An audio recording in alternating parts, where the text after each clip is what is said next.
एक गांव में बहुत सारा कचरा एक जगह पर पड़ा रहता था। गांव वाले अपने घर की सफाई करके सारा कचरा बाहर एक खुली जगह पर डाल दिया करते थे। एक दफ़ा एक रात कबूतर अपने घर का कचरा लेकर उस जगह पर डालने के लिए आया। तभी उसे अचानक किसी की आवाज़ सुनाई दी जो बहुत ही ख़तरनाक थी।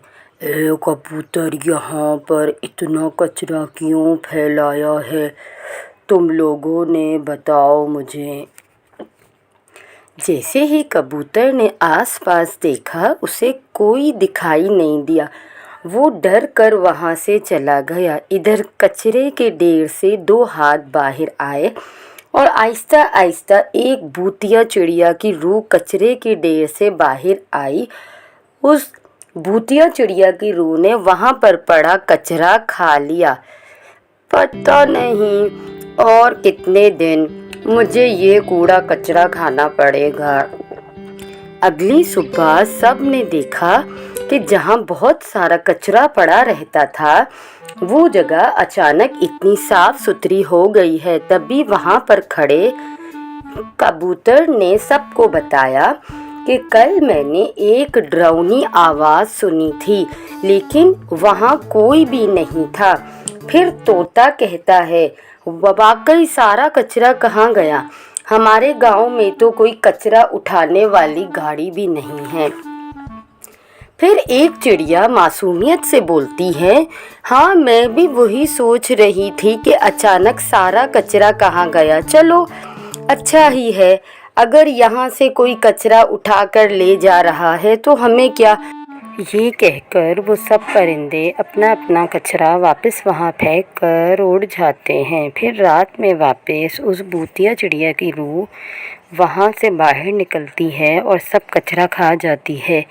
ऐसे ही काफ़ी दिन गुजर जाते हैं। अब रात सारे परिंदे अपने अपने घरों में सोने चले जाते हैं। तभी कल्लू कौवा कहता है, छी छी कितनी गंदी बदबू आ रही है।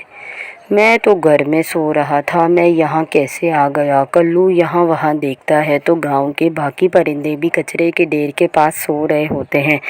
सुनो, उठो सब गांव वाले, उठो। कौवा सबको उठाता है। सब देखते हैं वो अपने घरों में नहीं बल्कि कचरे के पास सो रहे होते हैं। तभी भूतिया चिड़िया की रूह वहाँ आती है और इन सबसे कहती है, कैसा लग रहा है कचरे के पास सोकर? तुम सब यहाँ वहाँ कचरा फैलाते हो।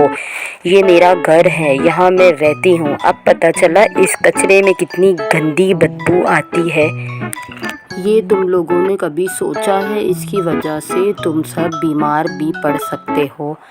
हम कचरा यहाँ पर डालते तो हैं, लेकिन रोज़ रात को कोई आकर वो कचरा उठाकर ले जाता है, इसीलिए हम फिर से कचरा डाल देते हैं। तुम्हारे गांव में तो कोई कचरे की गाड़ी भी नहीं आती। वो मैं ही थी जो परेशान होकर वो कचरा खा जाती थी, लेकिन अब कचरा खा खा कर मुझे तकलीफ़ होती है, इसलिए मैं तुम लोगों को सबक सिखाने के लिए यहाँ लाई हूँ। मैं रूह हूँ, लेकिन कचरा खाने वाली नहीं। मुझे भी तुम लोगों की तरह अपने घर का कचरा बाहर फेंकने की आदत थी।